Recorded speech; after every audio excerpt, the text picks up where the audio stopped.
शुरू करें। सभी पत्रकार बंधुओं को नमस्कार। अडानी के भ्रष्टाचार को उजागर करने की सजा मुझे 6 महीने जेल के रूप में मिली। और आपको याद होगा कि देश की संसद में मैंने नारा लगाया था प्रधानमंत्री जी के सामने कि मोदी अडानी भाई भाई देश बेच के खाई मलाई। क्योंकि 18 महीने पहले हिंडनबर्ग की एक रिपोर्ट आई जिससे पूरा देश और पूरी दुनिया अचंभित रह गए। वो रिपोर्ट क्या कह रही थी? वो रिपोर्ट यह कह रही थी कि दुनिया के तमाम घोटालेबाजों को इकट्ठा करके भारत से मनी लॉन्ड्रिंग करके अडानी ने हजारों करोड़ रुपए मॉरिशस में फर्जी कंपनियां बना के चैन चुंग लिंग, नासिर अली, इन लोगों के माध्यम से फर्जी कंपनियां बना के हजारों करोड़ रुपए लगाया। और उन्हीं कंपनियों के जरिए गौतम अडानी का भाई विनोद अडानी भारत में शेयर बाजार को बढ़ाने के लिए, अपने कंपनियों के शेयर को बढ़ाने के लिए, अपने कंपनियों के शेयर को ओवर वैल्यू करने के लिए, यानी वास्तविक वैल्यू शेयर की उतनी नहीं है, उसमें फर्जी कंपनियां बना के विदेशों से पैसा लगाया गया और शेयर का दाम बढ़ाया गया। वास्तविक दाम शेयर का उतना नहीं है, लेकिन बाहर से फर्जी कंपनियां बना के विनोद अडानी के माध्यम से हजारों करोड़ रुपए हिंदुस्तान में अडानी की कंपनी में लगाया गया, उसके शेयर का दाम बढ़ाया गया। और जब हिंदुस्तान के छोटे निवेशक, आम आदमी, मिडिल क्लास के लोग उस शेयर को बढ़े दामों पे खरीदते हैं तो कुछ दिन बाद वो शेयर की वैल्यू जब घटती है तो उनका पैसा डूब जाता है। और याद रखिएगा, न्यू पेंशन स्कीम, देश के लाखों कर्मचारियों की पेंशन, एनपीएस, उसका पैसा भी शेयर मार्केट में लगता है। एलआईसी का पैसा भी शेयर मार्केट में लगता है। और अगर वहां ये घपला और घोटाला हो रहा है तो अडानी का पैसा नहीं डूब रहा है, इस देश के आम आदमी का पैसा डूब रहा है। ये सरल भाषा में हमें समझना चाहिए।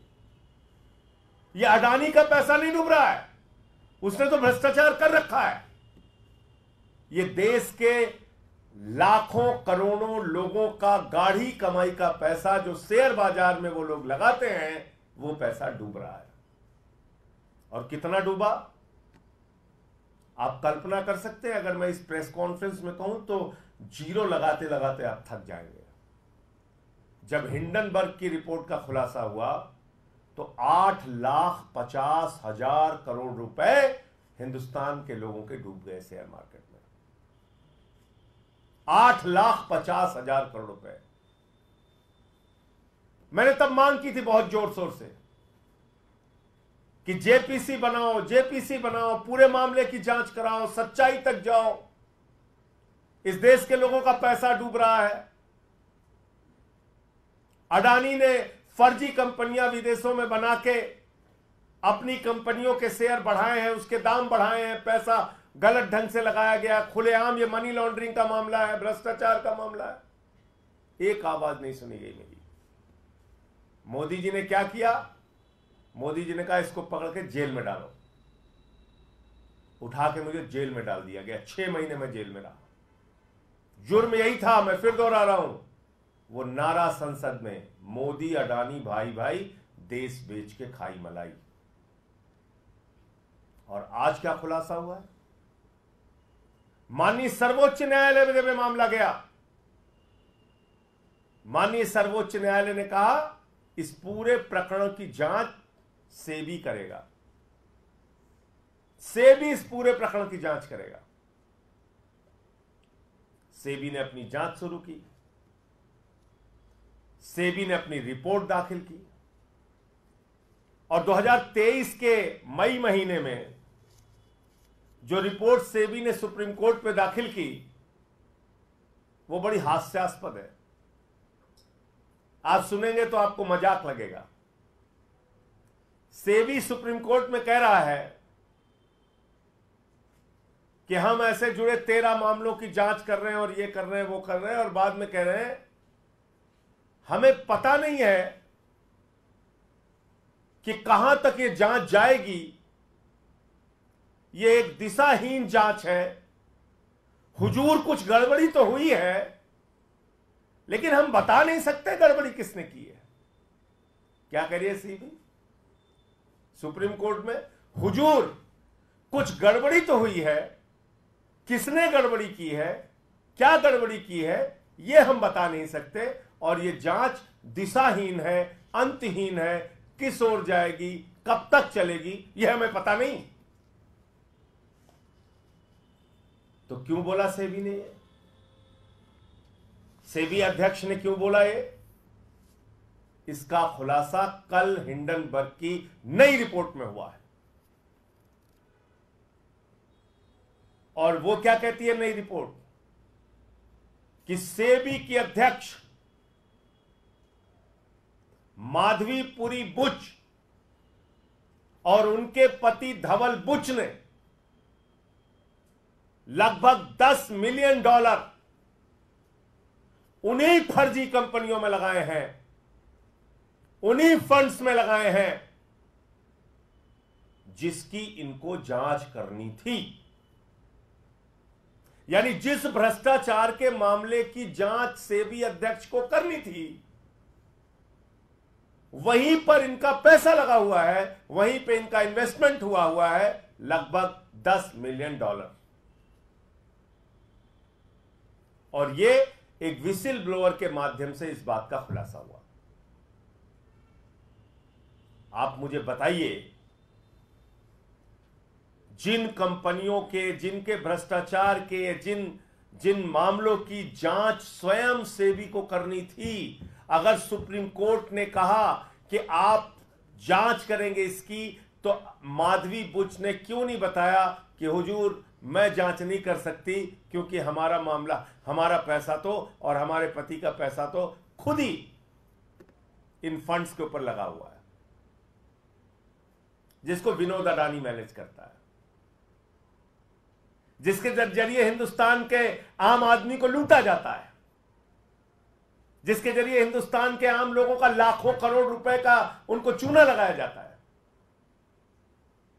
फिर मैं फिर दोहरा दूं, 8,50,000 करोड़ रुपए शेयर बाजार में 18 महीने पहले इस देश की जनता के डूबे थे, भूलिएगा नहीं। और तब मैंने चिल्ला चिल्ला के कहा था कि यह बहुत बड़ा भ्रष्टाचार है, जेपीसी से इसकी जांच कराओ। और तब मेरी एक नहीं सुनी गई, बल्कि उल्टा मोदी जी ने उठा के हमको जेल में भेज दिया। तो मैं भारत के प्रधानमंत्री से पूछना चाहता हूं, आप भ्रष्टाचार पे बड़ी बड़ी बातें करते हैं, भ्रष्टाचार को खत्म करने की गारंटी देते हैं, भ्रष्टाचारियों को जेल में भेजने की गारंटी देते हैं, और आपने एक तेलंगाना की सभा में कहा था अडानी कांग्रेस को टेम्पू में भर भर के रुपया पहुंचा रहा है। आप देश के प्रधानमंत्री होकर इतना बड़ा आरोप लगाते हैं और जैसे ही आपकी शपथ ग्रहण समारोह होती है, भारत के सेना के सर्वोच्च पद पे बैठे हुए लोग पीछे बैठते हैं, अडानी आगे बैठता है।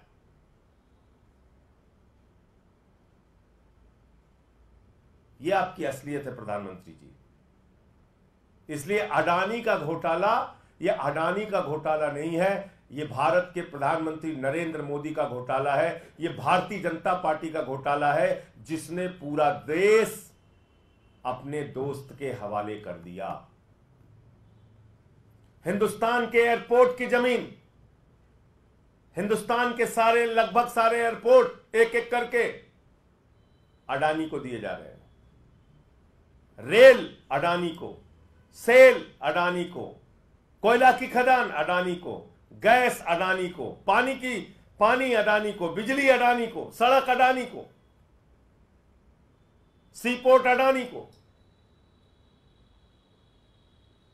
सब कुछ आप एक व्यक्ति के नाम नीलाम करने जा रहे हैं। और आपने प्रभु श्री राम को भी नहीं बख्शा, भगवान श्री राम की नगरी को भी आपने नहीं बख्शा। जो जमीन भारतीय सेना के लिए आरक्षित थी, 13,000 एकड़ जमीन आपने उठा के अपने दोस्त अडानी को दे दिया, अयोध्या में, प्रभु श्री राम की नगरी में। आप ना राम के हैं, ना आम के हैं, ना किसी काम के हैं प्रधानमंत्री जी। आपका एक ही मकसद है, अपने दोस्त के नाम पूरे देश को नीलाम करना। और इसलिए अब ये जो मामला सामने आया है, सेबी अध्यक्ष की सारी जांच बेबुनियाद है, निराधार है, और अडानी के किसी भी मामले की जांच में दी गई, उसकी कही गई बात और रिपोर्ट का कोई मतलब नहीं है जो सुप्रीम कोर्ट में उन्होंने दाखिल किया है। माननीय सर्वोच्च न्यायालय को इसका संज्ञान लेना चाहिए, क्योंकि तथ्य छुपाए गए, सच्चाई छुपाई गई सुप्रीम कोर्ट से। सरकार ने झूठ बोला सुप्रीम कोर्ट में। अब नए खुलासे के बाद उसका संज्ञान लेना चाहिए, नंबर 1।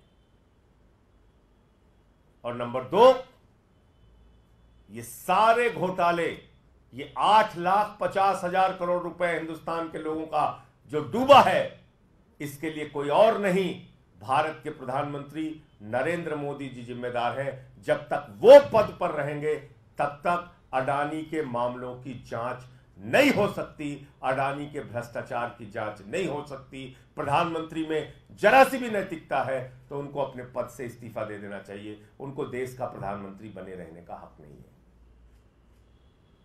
प्रधानमंत्री इस्तीफा दे, जेपीसी बनाई जाए, तभी इसकी जांच हो सकती है।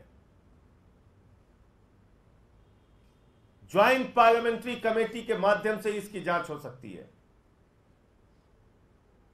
जो हमारी पहले दिन से डिमांड रही है। तो नई रिपोर्ट में एक पहले तो बात आई थी, इनके एक श्रॉफ करके है, वो समधी है, सेबी के अधिकारी। दूसरा मामला आया, सेबी का अध्यक्ष खुद ही फंड में पैसे लगाए हुए। तो इसलिए मुझे इतनी बात कहनी थी कि ये कतई मत समझिएगा कि अडानी के घोटाले का इस देश के आम आदमी से कोई लेना देना नहीं है। इस देश के लोगों का लाखों करोड़ रुपए डूबा है, और उस भ्रष्टाचार में सीधे तौर पे भारत के प्रधानमंत्री नरेंद्र मोदी और उनका एक दोस्त जिसका नाम है गौतम अडानी, वो शामिल है। मुझे इतनी बात कहनी थी। आपका कोई प्रश्न हो तो आप पूछ सकते हैं। सेबी चीफ ये कह रहे हैं कि जो आरोप मेरे ऊपर लगाए गए हैं, जो रिपोर्ट आया है, उनके कहने से क्या होता है? जो सामने आया है सच, वो तो गौतम अडानी भी कह रहा था हमने कुछ नहीं किया। देश के लोगों का 8.5 लाख करोड़ रुपए डूब गया। मॉरिशस में फर्जी सेल कंपनियां बनाई गई। गौतम अडानी ने अडानी कंपनियों के शेयर वैल्यू बढ़ाने के लिए वो शेयर खरीदे, उसमें पैसे लगाए, ओवर वैल्यू हो गई तो आम जो छोटे इन्वेस्टर हैं उन्होंने उसको खरीदा बड़े दामों पे, उनका पैसा डूबा। जब उसकी मार्केट वैल्यू कम हुई तो ये पूरा मामला है। उनके कहने से कुछ नहीं होता, अब पूरी सच्चाई सामने आ चुकी है। सर, एक और मामला है, उपराज्यपाल के कहने पर 3 सरकारी इंजीनियर को निलंबित कर दिया गया है। मुख्यमंत्री के आवास निर्माण से जुड़े हुए थे, इनकी अहम भूमिका थी इस पूरे मामले में। इस पर क्या कहना है सर? देखिए, ऐसा है कि उपराज्यपाल के पास 24 घंटे सिर्फ एक काम पे लगाया गया है, आम आदमी पार्टी के नेताओं को बदनाम करो, आम आदमी पार्टी के खिलाफ कोई न कोई केस बनाओ, झूठी खबरें मीडिया में प्लांट करो, कभी केजरीवाल के स्वास्थ्य से जुड़ी, कभी कुछ बीमारी का मजाक उड़ाओ। इन सब कामों में उपराज्यपाल महोदय का समय जा रहा है। उनको अपने संवैधानिक दायित्वों का निर्वहन नहीं करना है, इसलिए वो अपना काम कर रहे हैं, हम अपना काम कर रहे हैं।